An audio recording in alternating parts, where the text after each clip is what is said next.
नमस्कार. लक्षवेधीमध्ये आपल्या सगळ्यांचं स्वागत. मी प्रसाद काथे. महाराष्ट्रामध्ये प्राप्त स्थितीत कांद्याचा प्रश्नही बिकट होत चाललाय. राज्यात इतर काही प्रश्न सातत्यानं आणि सर्वाधिक चर्चेले जात असताना जनहिताच्या साठी निगडीत असलेले प्रश्न कुठले आणि त्याकडे सरकारचं लक्ष कसं वेधायचं हेच लक्षवेधी या कार्यक्रमाचं काम आहे. त्यातला या भागातला महत्त्वाचा मुद्दा आहे कांद्याचा. गेल्या काही दिवसात कांद्याचे दर 75 रुपये ते 80 रुपये किलो असे शहरांपर्यंत पोहोचले होते. येत्या काही दिवसात हे अजून घसरतील अशी अपेक्षा आहे आणि घसरून पुन्हा एकदा कांदा 2 रुपये 3 रुपये किलो होतो का काय अशी शक्यताही व्यक्त होती आहे. कांद्याच्या भावातला हा चढ उतार हा निश्चित परिणाम करणार आहे. तो बाजारपेठेतल्या शेतकऱ्यापासून ते ग्राहकापर्यंत प्रत्येकाच्या खिशावर परिणाम करत असतो. या चढ उतारीचा फायदा केवळ आणि केवळ दलालांपर्यंतच पोहोचतो अशी एक सार्वत्रिक तक्रार नेहमी ऐकायला मिळते. आत्ताच्या स्थितीत या चढ उताराच्या मागे केंद्र सरकारची निर्यात शुल्क लागू करण्याची, निर्यात बंदीची धोरणं आहेत असंही म्हटलं जातं. ही परिस्थिती बदलण्याची गरज आहे आणि त्यासाठी कांदा उत्पादकांचं म्हणणं काय इथपासून ते राज्य सरकारच्याकडे काही योजना आहेत का हे जाणून घेण्याची गरज आहे. आता या चर्चेमध्ये आपण कांदा चढ उतार नक्की कुणाला रडवणार या विषयावरची चर्चा करणार आहोत.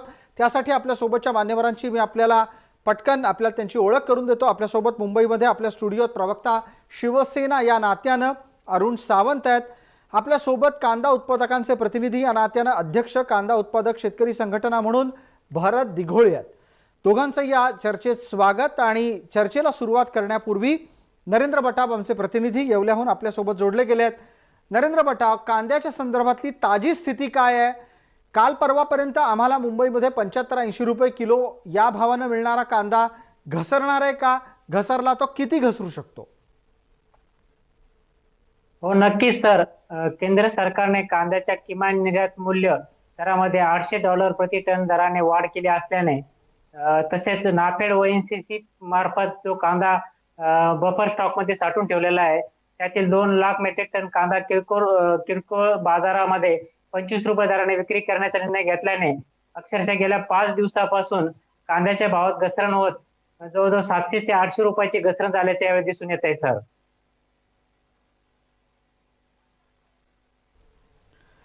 नरेंद्र, आपण ज्या पद्धतीनं दरांच्या संदर्भातला तपशील दिला याच्या मागचं प्रमुख कारण तुम्ही लक्षात घेऊन काय मांडाल? केवळ आणि केवळ दलालांच्या माध्यमातून ही परिस्थिती आहे? ज्या पद्धतीनं बाजारात माल येतोय त्यामुळे ही परिस्थिती आहे? कारण तुमच्या लेखी काय आहेत? नक्की सर, आपण जर बघितलं तर कांद्याच्या जे शेतकऱ्यांच्या कांदा अभाव आहे त्या प्रमाणात कांदा शिल्लक राहिलेला नाहीये. आणि एकूणच बघितलं तर जे निर्यात शुल्क मध्ये मूल्यामध्ये जी वाढ करण्यात आलेली आहे, एका बाजूने निर्यात शुल्क रद्द केलं आणि दुसऱ्या बाजूने निर्यात मूल्यामध्ये वाढ केली. म्हणजे एका बाजूनं एका हातानं केंद्र सरकारने दिलं व निर्यात मूल्यामध्ये वाढ करून दुसऱ्या हातानं काढून घेतलं. अशा प्रकारच्या कांदा उत्पादक शेतकऱ्यांच्या प्रतिक्रिया समोर येत आहे सर. बिलकुल. या निमित्तानं आपण चर्चेला पुढे नेऊ. आपल्या सोबत अरुण सावंत आणि भारत दिघोळे दोघं आहेत. मला भारतराव, आपल्याला पहिल्यांदा विचारायचं आहे की तुमच्या लेखी दिवाळीत कांद्याचा दर काय असेल? सर्वसाधारणपणे किलोला काय दर असला पाहिजे? नमस्कार. नमस्कार. आपण जय महाराष्ट्र या वृत्तवाहिनीने कांद्याच्या संदर्भात आज जो लाईव्ह कार्यक्रम ठेवला, सर्वप्रथम मी आपलं अभिनंदन करतो. धन्यवाद. कांदा उत्पादक आणि कांदा उत्पादक सर्व जे शेतकरी आहे महाराष्ट्रातले, तर आपला प्रश्न असा आहे की दिवाळीमध्ये नेमके कांद्याचे दर काय असतील? तर खऱ्या अर्थाने जर बघायला गेलं तर केंद्र सरकार जे आहे, तर आपला देश जो आहे जागतिक महासत्ता बनण्याकडे पाऊल टाकत आहे. मग केंद्र सरकार देशाला जागतिक महासत्ता बनवण्यासाठी आपली ताकद वापरणार आहे की शेतमालाचे भाव पडून शेतकऱ्यांना कायम आर्थिक संकटात टाकण्यासाठी केंद्र सरकार काम करत आहे की काय, अशी शंका आता केंद्र सरकारच्या सततच्या निर्णयावरून लक्षात येत आहे. ज्या पद्धतीने कांद्याचे उत्पादक आपल्या कांद्याची शेती करत असताना कांदा उत्पादक शेतकरी त्यांचं बियाणं स्वतःचं, जमीन स्वतःची, त्यांचं भांडवल स्वतःचं, त्यांचे कष्ट स्वतःचे आणि कांदा पिकवण्याची संपूर्ण प्रक्रिया ते स्वतः करत असताना हाच कांदा बाजार समित्यांमध्ये जेव्हा शेतकरी विक्रीसाठी घेऊन येतात त्यावेळेस मात्र याच्यावरती जे नियंत्रण आहे हे मात्र केंद्र सरकारचं असतं आणि हे थांबलं पाहिजे. आणि राहिला प्रश्न की दिवाळीमध्ये कांद्याचे काय दर असतील, तर दिपाळीत काय दर असतील हे म्हणण्यापेक्षा मागच्या 2023च्या या संपूर्ण वर्षभरात मागच्या 9-10 महिन्यामध्ये कांद्याला जो कवडी मोल दर मिळाला त्यावेळेस या केंद्र सरकारने कांदा उत्पादकांना फुटक्या कवडीची मदत केली नाही. आणि आता कुठं कांद्याचे दर वाढण्यास सुरुवात झाली तर पहिलं ऑगस्ट मध्ये त्यांनी कांद्याचं निर्यात शुल्क 40% वाढवलं आणि त्याच्यानंतर आता हे निर्यात शुल्क मागे घेऊन $800 कांद्याचं निर्यात मूल्य किमान निर्यात मूल्य केलं. या माध्यमातून जे दर पडले आहे त्यात शेतकऱ्यांचं करोड रुपयाचं नुकसान झालं आहे. मग एकीकडे शेतकऱ्यांचं उत्पन्न दुप्पट करू असे देशाचे प्रधानमंत्री सांगत होते आणि कुठंतरी खरंच आमचं उत्पन्न दुप्पट होण्याची वेळ आली तर त्यावेळेस याच सरकारने कांद्याचे भाव पाडले आहे आणि शेतकऱ्यांना आर्थिक संकटामध्ये टाकलेला आहे. भारत दिघोळीजी, आपण टप्प्याटप्प्याने जे जे मुद्दे मांडले त्या अनुषंगाने असं लक्षात येत आहे की आत्ताच्या घडीला कांद्याच्या दराचा थेट आणि प्रत्यक्ष संबंध हा केंद्राच्या धोरणाशी आहे. आपल्यासोबत मुंबईच्या स्टुडिओमध्ये शिवसेना प्रवक्ता अरुण सावंत आहेत. अरुणजी, आपण पंतप्रधान नरेंद्र मोदी यांच्या समर्थनार्थ सत्तेत आलेला आहात. महाराष्ट्रातलं मुख्यमंत्रीपद तुमच्याकडे आहे. त्यानिमित्तानं या कांदा उत्पादक शेतकऱ्यांच्या प्रश्नाची चर्चा तुमच्यापर्यंत निश्चित आणली पाहिजे. तुमच्याकडे काही तोडगा आहे का? असेल तर काय आहे? पहा, शेतकऱ्यांनी आणि म्हणजे थोडक्यात उत्पादक आणि उपभोक्ता या दोघांनीही आर्थिक जे काही राजकारण असतं या देशाचं, आर्थिक जी काही घडी असते त्याचा सुद्धा थोडाफार अभ्यास केला पाहिजे. ठीक आहे, आता प्रत्येकाचीच तेवढी आकलन शक्ती नसते, ही गोष्ट खरी आहे. परंतु जर आपण इकॉनॉमीचा जर अभ्यास केला तर आपणास आढळून येईल आता हे जे काही चाललं आहे, आता आरोप आपला काय आहे तर पूर्वी कांद्याला काही भाव नव्हता, कांदा सडत होता. त्याच्यानंतर काही दिवसांपूर्वीचा जर आपण भाव पाहिला असेल या महाराष्ट्राचा कांद्याचा तर तो 4,000 ते 5,000च्या दरम्यान शेतकऱ्यांना मिळाला. बरोबर आहे. दिल्लीचं जर आपण आजची परिस्थिती पाहिली तर दिल्लीमध्ये कांदा आजच्या घडीला 100चा आकडा क्रॉस करतोय. आपल्या इथे तो आता 70-75चा आकडा क्रॉस करेल. परंतु हे असं का होतंय, हे गणित का असं होतं?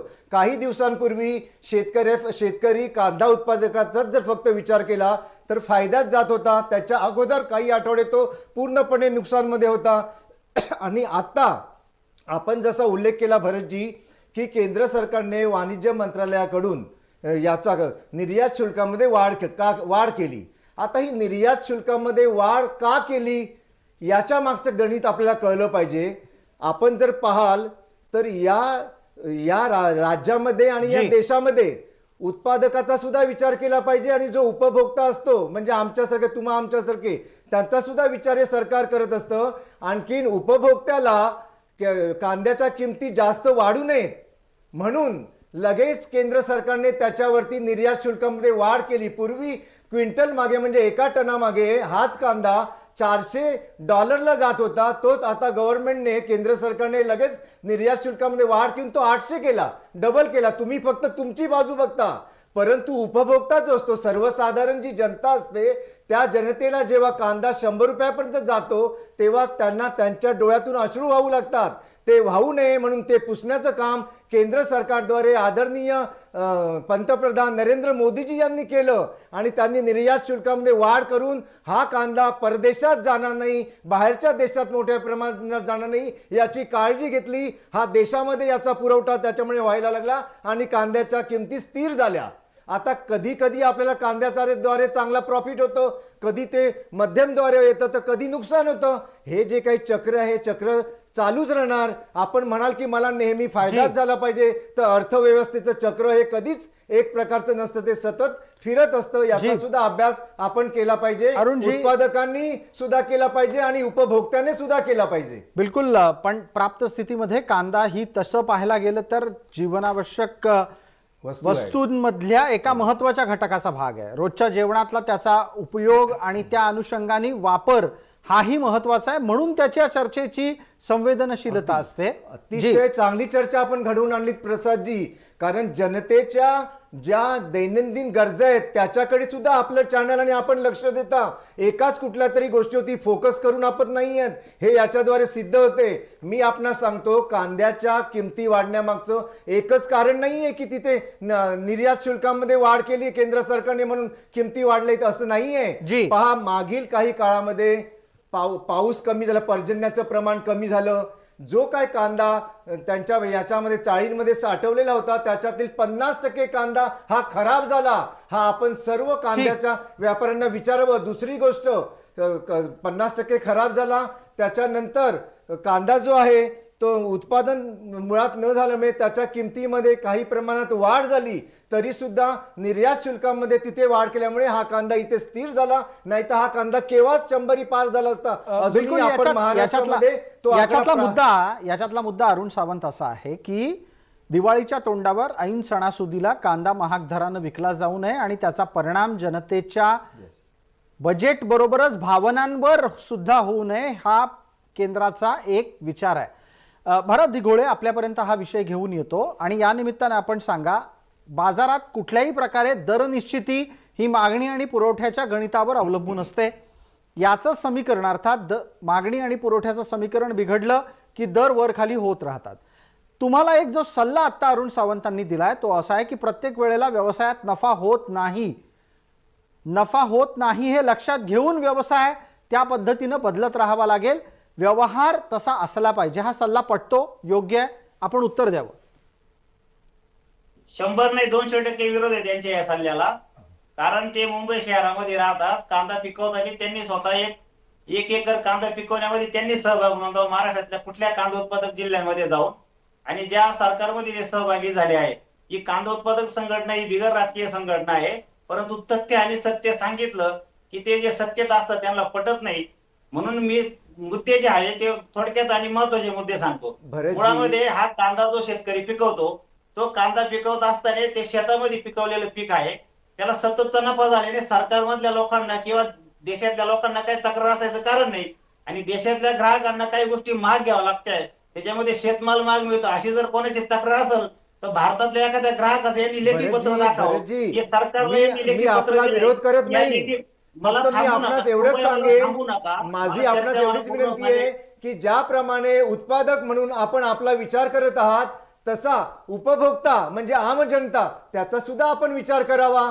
आम जनतेला तुम्हाला स्वस्त काय द्यायचं असेल ते कांद्याचे, टमाट्याचे, बटाट्याचे भाव पाडण्यापेक्षा, शेतमालाचे भाव पाडण्यापेक्षा पेट्रोल डिझेल तुम्ही स्वस्त करा ना. अहो भरतजी, आपणास आपल्या माहितीसाठी सांगतो, ज्यावेळेस ज्यावेळेस आमचं सरकार आलं, आदरणीय मुख्यमंत्री आले, तेव्हा त्यांनी सर्वात पहिली अगर काय कमी केलं असेल तर ते पेट्रोल आणि डिझेलवरचे जे टॅक्स होते ते कमी केले आणि आपल्या कामाला सुरुवात केली. म्हणजे हे सरकार जनतेच्या भल्यासाठी प्रत्येक गोष्ट करायला तयार आहे, हे त्यांनी येताक्षणी दाखवून दिलं होतं. आम्ही सरकार चांगलं का वाईट हे सांगायला इथं आलेलं नाहीये. आमची जे कांद्याच्या उत्पादकांना, शेतकऱ्यांना जो त्रास होतोय तुम्ही तो फक्त live मध्ये तुमचा मला विचार मांडू करू द्या. नका. आणि मुळामध्ये सगळ्यात महत्वाचा प्रश्न, महाराष्ट्र सरकारने मार्च महिन्यामध्ये जे कांदा उत्पादकांना 350 रुपये प्रति क्विंटल हे अनुदान जाहीर केलं आहे. आपल्याला आता त्याच्यामध्ये 8 महिने होत आले, अजून ते कांद्याचं जे अनुदान आहे शेतकऱ्यांचं आताशे अर्धा अधिक पण अनुदान आपण देऊ शकलो नाही. हे संपूर्ण अनुदान एका कालावधीमध्ये देणं गरजेचं होतं, ते अजून दिलं नाही. आणि शेतकऱ्यांना अनुदानही नको आहे. शेतकऱ्यांचे शेतमालाचे भाव हे पडले नाही पाहिजे. आणि याच्यामध्ये शेतकऱ्यांनी जर आपला जो भारत दिघोळे आपण आपलं म्हणणं मांडत असताना ज्या अनुदानाची अपेक्षा करता आहात आणि त्याच्याच बरोबर असंही म्हणता आहात की शेतमालाचे भाव पडता कामा नयेत, यातल्या 2 गोष्टी मी आपल्याला विचारतो, टप्प्याटप्प्यानं तुम्हीच उत्तर द्यायचं आहे. दोन्ही मुद्द्यांवर बोला. मला पहिला हा मुद्दा आपण स्पष्ट करा, जे घोषित अनुदान होतं ते किती, कोणाला मिळायला पाहिजे, कधी मिळायला पाहिजे होतं, आतापर्यंत का नाही मिळालं, याच्यावर आपण 1 मिनिटभरामध्ये उत्तर द्या. माझा पुढचा प्रश्न तुमच्यासाठी वेगळा आहे, तो तयार आहे. फेब्रुवारी महिन्यामध्ये ज्या वेळेस कांद्याचे प्रचंड दर घसरले, किलोला 1-2-5 रुपये बाजार समितीत दर मिळायला लागले, त्यावेळेस कांदा उत्पादक संघटनेसह विविध शेतकरी संघटना असतील आणि ज्या राज्यातून शेतकऱ्यांनी आक्रमकपणे सरकारकडे मागणी केली का इतका दर घसरला आहे, सरकारने याच्यामध्ये लक्ष घालण्याची गरज आहे. त्यावेळेस इथे महाराष्ट्र सरकारचं जे अर्थसंकल्पीय अधिवेशन होतं, त्या अधिवेशनामध्ये मुख्यमंत्र्यांनी घोषणा केली की आम्ही शेतकऱ्यांना प्रति क्विंटल 350 रुपयाचं अनुदान देऊ. एका शेतकऱ्याला जास्तीत जास्त 200 क्विंटल पर्यंत अनुदान दिलं जाईल. पण ते अनुदानाची घेण्यासाठी जे काही पूर्तता करायची होती त्याच्यामध्ये विविध अटी शर्ती, ज्या एकदम कठीण अटी शर्ती टाकल्या गेल्या. आणि ज्याला आम्ही एकच मागणी केली होती, ज्यांनी रितसर बाजार समितीमध्ये कांदा विक्री केलाय त्या शेतकऱ्याकडे मूळ बाजार समितीत कांदा विक्रीची पावती, अशा शेतकऱ्यांना ते अनुदान द्या. पण अटी शर्तीमध्ये त्याच्यात 4-5 महिने गेले आणि आता 15 ऑगस्ट पूर्वी संपूर्ण अनुदान देऊ असं जी. घोषित केलेलं असताना सुद्धा त्याच्यात थोडकंच अनुदान दिलं आहे 100, 200, 300 कोटी पर्यंत. ठीक आहे अजून भारतजी, 500, आपण 600 म्हणताय कोटी जे गेलं तर- घोषित अनुदान आहे ते पोहोचलं नाही, त्याच्यावरचं उत्तर घेऊ. मग तुम्ही आणखीन एक मुद्दा जो मांडला होता, मालाचे दर स्थिर असावेत, शेतमालाचे, त्या संदर्भातली चर्चा करू. पटकन अरुण सावंत आपलं उत्तर अपेक्षित करतो.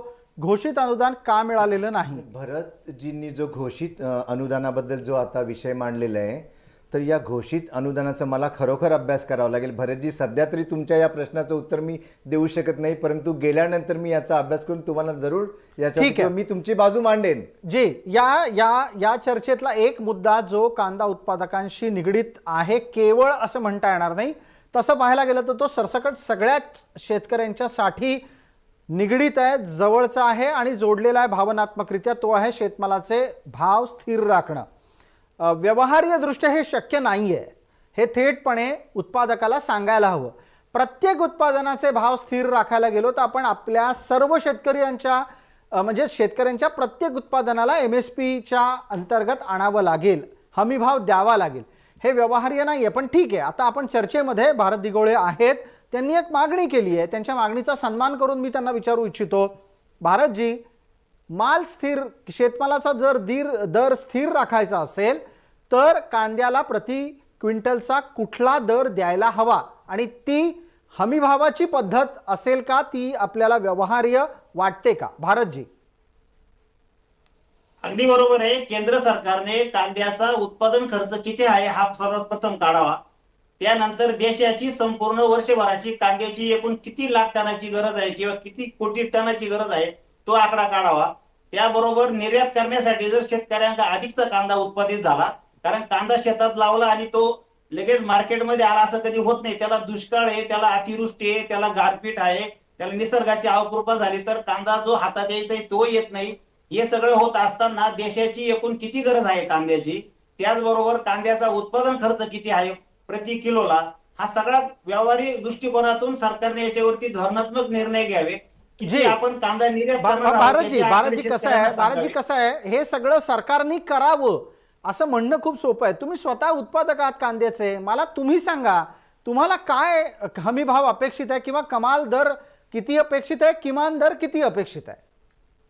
किमान दर आमचा जी मागणी आहे गेल्या 2 वर्षापासून आम्ही सरकारकडे त्या संदर्भात पत्रव्यवहार केलाय, राज्य सरकारकडे केलाय, केंद्र सरकारकडे केलाय. त्याला किमान 3 वर्षापासून आम्ही किमान दर मागतोय. 3,000 रुपये प्रति क्विंटल म्हणजे 30 रुपये किलो किमान दर आम्हाला हवाय.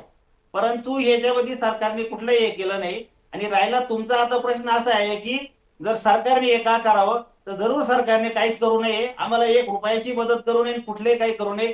आमचा कांदा आम्ही पिकू, आमच्या पद्धतीने विकू. कांद्याचे भाव पडले तरी आम्हाला मदत करू नका. कांद्याचे भाव वाढल्यानंतर आम्हाला कुठल्याही प्रकारचा तुम्ही आडफाटा निर्माण करू नका, कारण आम्ही शेती करतोय, कष्ट करतोय. ठीक आहे. आमचा मोबदला आम्हाला घेऊ देतो याच्यासाठी की देशामध्ये तुम्हाला अगदी दुचाकी 4 चाकी घ्यायची असेल, तुम्हाला किराणा घ्यायचा असेल, तुम्हाला वस्तू कुठल्या घ्यायच्या असतील तर त्याचे दर ठरवण्याचा अधिकार त्यांना. मग शेतकरी काय या देशात राहत नाही का? ही कोणती लोकशाही झाली, हे कोणतं स्वातंत्र्य झालं? त्याचं उत्तर सत्ताधाऱ्यांनी दिलं पाहिजे. भारतजी, आपण अगदी थेटच लोकशाही देशात कसल्या प्रकारची राबवत आहे असा प्रश्न उपस्थित केलात. या देशात प्रत्येक दरांच्या संदर्भातलं एक नियंत्रण असतं, दरनियंत्रक नावाची एक व्यवस्था देशात काम करत असते आणि कोणत्या साधारणपणे MRP असाव्यात, कशा प्रकारे असाव्यात याच्या संदर्भातली रचना अपेक्षित असते. तुम्ही जर समजा कोणत्याही उत्पादनामध्ये अमर्याद नफा कमवायला गेलात तर तो MRPच्या अंतर्गत राहत नाही, योग्य मानला जात नाही. आता तुम्ही कांद्याच्या बाबतीत जी भूमिका मांडली त्याच्यात 2 प्रमुख मुद्दे तुमचे आहेत. माझा पहिला मुद्दा असा आहे की 3,000 रुपये प्रति क्विंटल अर्थात 30 रुपये प्रति किलो या दरानं कांदा सरसकटपणे निश्चित करून टाकावा. अरुण सावंत, ही व्यवहार्य भूमिका आहे का? 30 रुपये प्रति किलो कांदा जर शहरात आला तर तो प्रत्यक्षात ग्राहकाला हातात पडेपर्यंत 50 रुपयापर्यंत जाईल. पहा, प्रत्येकाचे वेगवेगळे विचार असतात. आदरणीय भरतजी जे कांदा उत्पादक संघटनेचे नेते आहेत, त्यांची भूमिका मांडली. आता एकच जर दर आपण भरतजींच्या मतानुसार मांडला तर बाकीच्या संघटना परत त्यांचे विचार मांडा, त्यांची आंदोलनं सुरू करतील. तर त्यांचं हे म्हणणं काही मला पटलेलं नाही आणि त्याला उत्तर देण्यासाठी मी काही बांधील पण नाही आहे. या निमित्तानं पुढचा मुद्दा घेतो पटकन. राज्य सरकारच्या कडून पेक्षा केंद्र सरकारच्या कडून त्यांची अशी अपेक्षा आहे की कांद्याचे दर चढले काय उतरले काय हस्तक्षेप करू नये. जी गोष्ट रोजच्या व्यवहारातली आहे आणि ती सर्वसामान्य गरिबापासून श्रीमंतापर्यंत प्रत्येकाला वापरण्यासाठी गरजेची आहे, अशा वस्तूच्या दरांमधल्या चढ उताराच्या वर राज्य सरकारनं लक्ष द्यावं की न द्यावं? अरुणजी, आपल्यासाठी पुन्हा एकदा विचार. ज्या पद्धतीनं कांद्याचाच विषय निघाला आहे, भारत दिघोळे असं म्हणतात की कांद्याचे दर चढले तरी आणि उतरले तरी सरकारनं हस्तक्षेप करू नये, अर्थात हस्तक्षेप मुक्त उत्पादन कांद्याचं करावं. हे व्यवहार्य आहे का? शक्य नाहीये. पहा, प्रत्येक ठिकाणचं सरकार हे तेथील जनतेसाठी बांधील असतं आणि जनतेला काय उत्तमरित्या देता येईल आणि काय न देता देऊ नये हे प्रत्येकाच्या सुविधेनुसार सरकार आपापले नियम राबवत असतं. कुणाचाही तोटा पण नाही झाला पाहिजे, कुणाचा फायदाही म्हणजे असा होऊ नये की त्याच्यामध्ये बाकीचे सगळे धुवून निघतील असं. तेव्हा हे व्यवहार्य नाही आहे. जे आपण म्हणालात की कुणाचा फायदा कुणाचं ते बघतील, हे असं शक्यच नाही ना हे व्यवहारामध्ये या गोष्टी.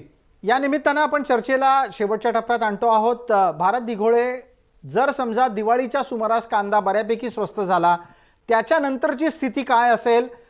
एप्रिल मे या दरम्यानच्या काळातली परिस्थिती किंवा येत्या पुढच्या 6-8 महिन्यातली परिस्थिती कांद्याची काय असणार आहे?